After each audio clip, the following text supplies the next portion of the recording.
Hey guys, here we are, Wednesday, hump day. It's oftentimes a time where you can get off track.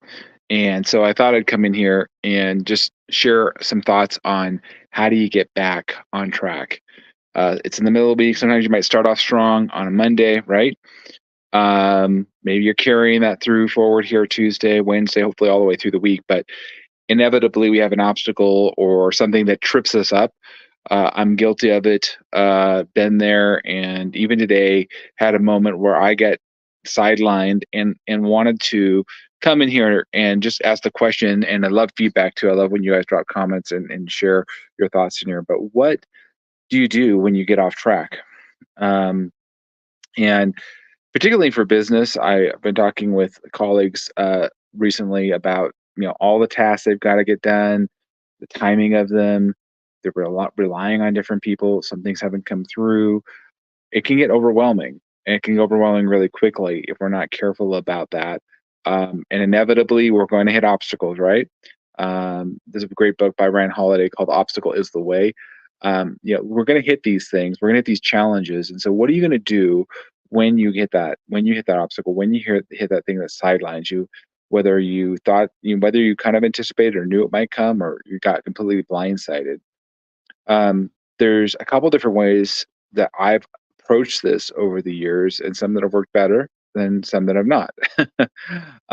What I've noticed though is oftentimes, or there are times when I get sidelined and I'm slow to take action because I didn't have a game plan for those obstacles, or I should have anticipated some of those things that were going to come up. We can do a better job of anticipating the things that will come up, have proper kind of assumptions or frameworks as to what we think is going to happen in the process. And I want to encourage you in that because it takes a little extra effort, but it is worth it to get clearer on what you might run into, what challenges you might run into in pursuit of whatever the task is you have at hand or the thing that you want to get done today, right? Things are going to come, and how are you going to handle that? Get back on track. Um, so be prepared is part of this discussion. But what does that look like for you? um, for me, there's a couple different things that I do. uh, you'd be surprised about just if you're in the midst of something and there's just a lot going on and you're just not sure what the next action I should take. um, Oftentimes it just means you need to back away for a little bit. It doesn't mean it could be 5 minutes, could be an hour. But getting ourselves distanced from the item that we're just kind of banging our heads against, or we're struggling to get through, and we're off track, we're not making the progress that we wanted to make, right? It's realizing, number one, realize that, okay, I'm frustrated. Look, check your energy level, where you're at, because that's another thing I recognize. If my energy level is going down, down, down, the likelihood of me being able to accomplish that task is low. I just, I've done that. I've been there. I've been working till midnight, 1, 2 in the morning, trying to get a project done, trying to get something done. And it's like so incremental, the progress I'm making. However, if I can step back and take time to refresh and get a new perspective, you can see things so much differently at times. And you could have actually completed, there we go. That's how it's in a day for me here. Completed the item much more quickly and effectively, if you would just step back and take a deep breath and then reevaluate, kind of look at everything on the field, look at all the things that are going before you, and decide maybe that's not the best course of action. So stepping back for me is number one. Maybe it's just taking a walk around the block, getting a, getting a few steps in, kind of clearing your head. um, I found meditation to be extremely helpful. Oftentimes in the afternoon, it can be a time, depending on how when you start your day or what your work schedule is like, is a great time to kind of just refresh the palate. Like if you guys have ever eaten foods or tasted wine, they always say kind of you want to cleanse the palate because you have all these flavors or you have all these things you've just experienced, these tastes in your mouth. And so they're saying cleanse the palate so that you can be able to distinguish the next flavor that's coming your way. Well, if you don't do that, if you don't take that time to kind of cleanse and recenter, it kind of just tastes the same. It kind of is just all one thing. And so you're missing that opportunity to clean out, if you will, your thinking, clean out your taste buds, what's in that in your mouth to help you get back on track. Because if you're powering through, sometimes I've done that where like, oh, I'm just gonna power through. I know I'm off track. I'm not made the progress I wanted, but I'm just gonna double down. And your energy is lower, and then your productivity goes down, your quality goes down, but you're like, I'm gonna get this thing done.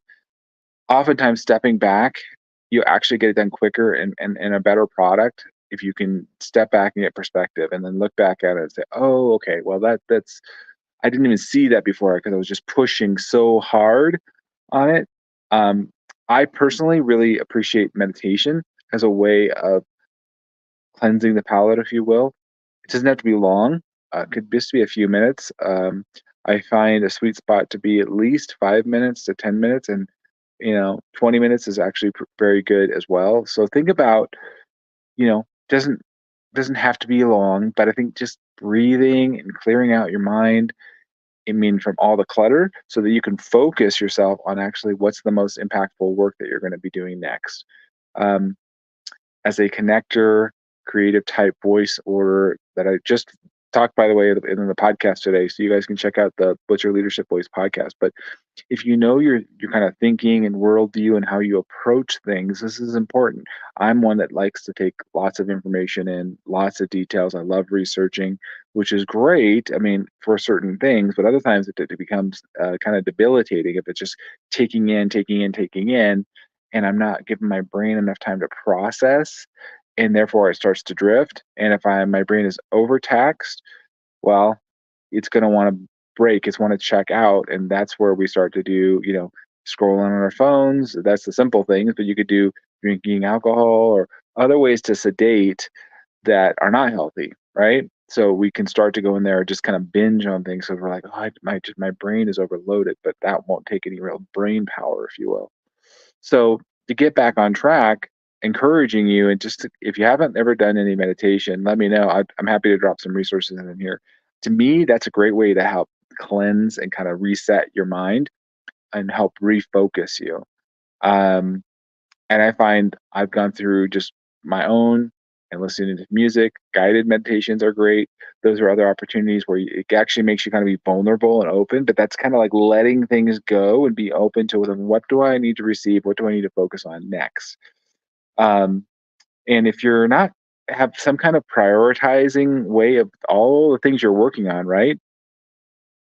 Um, in the book The Seven Habits of Highly Effective People, there's this idea, and it's covered many times in different places, but the Eisenhower box, which is these four quadrants of what is urgent and important, what is important, what is urgent, and then what is not urgent and not important.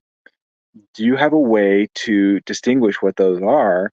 Because again, helping you get better on track. If you're starting to work on the things that are just urgent or things that are urgent and not important, and you can like look at that and you're like, oh man, I'm off track. Well, you have to have some kind of gauge to help you in that. So meditation, the Eisenhower box is another good one. And then a tool that I use in my coaching program is called the Stack tool. And the Stack tool is an amazing tool that we have all the folks that come into the program use. And it's a way of getting clearer on your desired story and going through this process of evaluating where you're at and where you want to go. So if you're off track, it asks you some very good questions to get clear on that and help you then share that revelation and the lesson you're learning through this process with your team, whoever else you need to say, okay, I was off topic, off target. I was not in the place where I needed to be. Here, I want to share this with you. Excuse me, and get feedback and help move forward so you can get unstuck, get back on track sooner, so that you can make the impact that you're looking to make. We don't want you stuck in the ditch when you're off target, and certainly not choosing behaviors that are not beneficial and helping you along your journey. Want to break those cycles that lead to sedation and kind of checking out. or numbing yourself. We want to make sure that you stay fully alive, engaged, ready to face the challenges before you, and get on track. And not just get back on track, but make progress on the track that you're getting back on, knowing I'm going in the right direction. I know I'm going to get where I need to be. And so I just want to encourage you in that today. Um, for those that are watching and watching this later, I'd love to have your comments on how do you get back on track. What's your process for doing that? And let's encourage and help each other in this discussion today.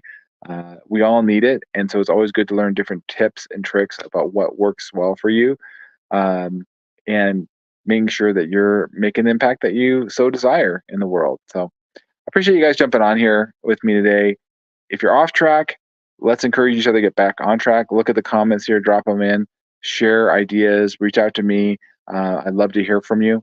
And I'd love to have you guys also join the Intelligent Human Leader podcast as well. Go take a listen at our newest episode that I just released today about knowing your leadership voice. So that also helps you get back on track because it helps you know who you need to work with and collaborate and how to communicate better.